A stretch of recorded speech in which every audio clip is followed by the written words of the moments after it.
On the third day, a wedding took place at Cana in Galilee. Jesus' mother was there, and Jesus and his disciples had also been invited to the wedding. When the wine was gone, Jesus' mother said to him, "They have no more wine." "Dear woman, why do you involve me?" Jesus replied. "My time has not yet come." His mother said to the servants, "Do whatever he tells you." Nearby stood 6 stone water jars, the kind used by the Jews for ceremonial washing, each holding from 20 to 30 gallons. Jesus said to the servants, "Fill the jars with water." So they filled them to the brim. Then he told them, "Now draw some out and take it to the master of the banquet." They did so, and the master of the banquet tasted the water that had been turned into wine. He did not realize where it had come from, though the servants who had drawn the water knew.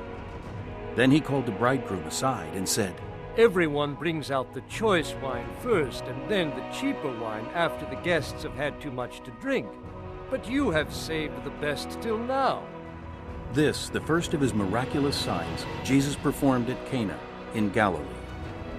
He thus revealed his glory, and his disciples put their faith in him. After this, he went down to Capernaum with his mother and brothers and his disciples. There they stayed for a few days. When it was almost time for the Jewish Passover, Jesus went up to Jerusalem. In the temple courts, he found men selling cattle, sheep, and doves, and others sitting at tables exchanging money. So he made a whip out of cords and drove all from the temple area, both sheep and cattle. He scattered the coins of the money changers and overturned their tables. To those who sold doves, he said, "Get these out of here! How dare you turn my father's house into a market?" His disciples remembered that it is written, "Zeal for your house will consume me." Then the Jews demanded of him, "What miraculous sign can you show us to prove your authority to do all this?" Jesus answered them, "Destroy this temple, and I will raise it again in 3 days." The Jews replied, It has taken 46 years to build this temple, and you are going to raise it in 3 days? But the temple he had spoken of was his body. After he was raised from the dead, his disciples recalled what he had said. Then they believed the scripture and the words that Jesus had spoken.